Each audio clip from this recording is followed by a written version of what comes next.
Hello friends, my name is Purnima. Welcome to Purnima classes. I hope you are doing well at your home.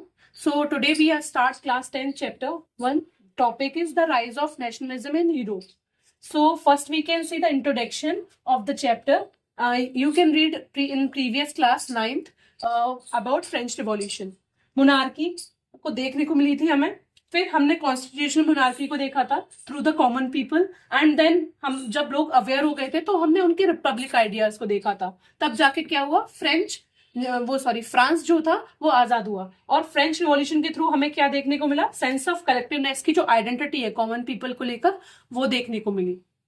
First Frederick Sorio की painting आपके chapter में दे रखी है.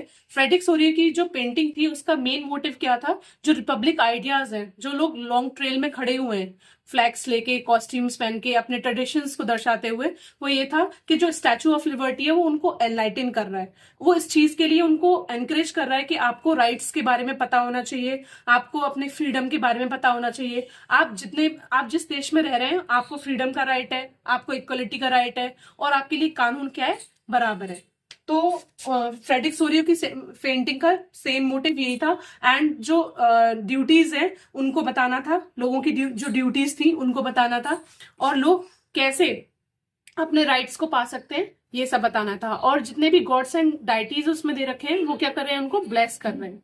So here हम देखते हैं कि क्या क्या चेंजेस हुए थे फ्रेडरिक सोरियो की जो पेंटिंग थी उसके बाद. इसमें दो फ्रेंच वर्ड्स हैं, ला पैत्री, ला सिटिजन. ला पैत्री का मतलब होता है फादरलैंड. फादरलैंड फ्रांस में बोलते हैं, जैसे हमारे इंडिया में मदरलैंड बोलते हैं हम अपने इंडिया को. एंड ला सिटिजन सिटीजन को बोलते हैं.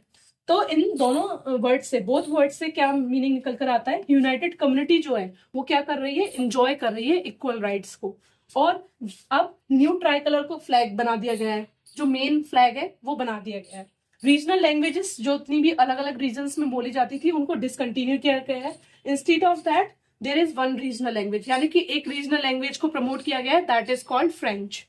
और न्यू नेशनल एंथम बना दिया गया है, जो अलग अलग रीजन्स में बोला जाता था अब वो नेशनल एंथम नहीं बोला जाएगा, लेकिन एक ही पर्टिकुलर नेशनल एंथम को प्रमोट किया गया है. फिर एस्टेट जनरल बॉडी इलेक्ट हो चुकी थी. एस्टेट जनरल बॉडी को क्यों इलेक्ट किया गया था, एस्टेट जनरल बॉडी को इसलिए इलेक्ट किया गया था कि जो मिनिस्टर्स हैं उनको अपॉइंट किया जा सके और जो जितने भी गवर्नमेंट से रिलेटेड जितने भी रिप्रेजेंटेटिव हैं वो कॉमन पीपल की जो चीजें हैं उनको, प्रॉब्लम्स को, इश्यूज को बाहर लेकर आ सके.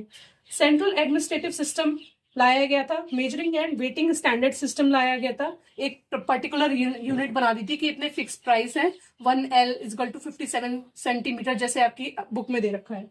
फिर फ्रेंच आर्मी रिप्रेजेंट करती हुई दिख रही थी रिपब्लिक आइडियाज को अदर कंट्रीज में. क्यों करती हुई दिख रही थी, क्योंकि जितनी भी अदर कंट्रीज हैं वो हमसे सीखें कि कैसे रिपब्लिक हुआ जाता है, एक इंडिपेंडेंट नेशन बना जाता है.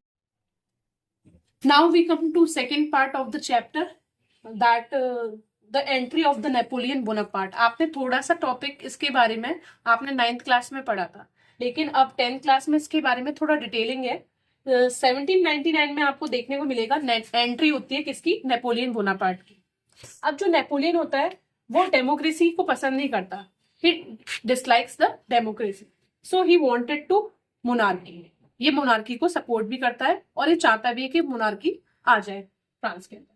अब एक मैंने टॉपिक लिख रखा है यहाँ पर, सिविल कोड ऑफ 1804. इसको नेपोलियनिक कोड भी बोलते हैं. सिविल कोड ऑफ 1804 पर अभी रिसेंटली क्वेश्चन भी आया था, 2024 का बोर्ड का पेपर था, उसमें क्वेश्चन भी पूछा गया था कि नेपोलियनिक कोड क्या होता है या सिविल कोड ऑफ 1804 किसे कहते हैं. तो आइए जानते हैं नेपोलियन के बारे में. दो चीजें आप जान लीजिए, उसकी कुछ पॉजिटिव चीजें थी जिसकी वजह से वहां के लोगों ने उसको सपोर्ट भी किया था, और कुछ नेगेटिव चीजें भी थी जिसकी वजह से लोगों ने उसको डिसलाइक किया था. तो फर्स्ट ऑफ ऑल हम देखेंगे positive impacts of the Napoleon. So he abolished feudal system. उसने क्या किया था, जो फ्यूडल सिस्टम था, बंधुआ मजदूरी थी, उसको अबॉलिश कर दिया था. उसने फ्रीडम किसको दे दी थी, पीजेंट्स को दे दी थी. किससे, सर्फडम सिस्टम से. सर्फडम सिस्टम को क्या कहते हैं, बेसिकली बंधुआ मजदूरी, यानी कि जो फ्यूडिटरीज हुआ करते थे वो अपनी जमीन देकर उस लोगों पर से जबरदस्ती काम कराते थे और जबरदस्ती फोर्सफुली जो काम कराते थे, जिसकी वजह से क्या करते थे, उनसे टैक्स भी वसूलते थे ज्यादा अमाउंट में, उनको ज्यादा मतलब सैलरी भी पे नहीं करते थे. तो इस वजह से नेपोलियन ने क्या किया, उनको फ्रीडम दे दी पीजेंट्स को. किससे, सर्फडम सिस्टम से. फिर ट्रांसपोर्टेशन एंड कम्युनिकेशन सिस्टम क्या हो गया, इम्प्रूव हो गया, ट्रांसपोर्टेशन भी अच्छा हो गया था उसके टाइम पे, कम्युनिकेशन भी। तो लोगों ने इन सब चीजों को बहुत पसंद किया। और abolished privileges based on birth, यानी कि राजा का बेटा राजा बनेगा, इस टाइप के जो बर्थ से प्रिविलेजेस चले आ रहे हैं उसको भी उसने अबॉलिश कर दिया। सबसे अच्छी बात यही थी इसकी।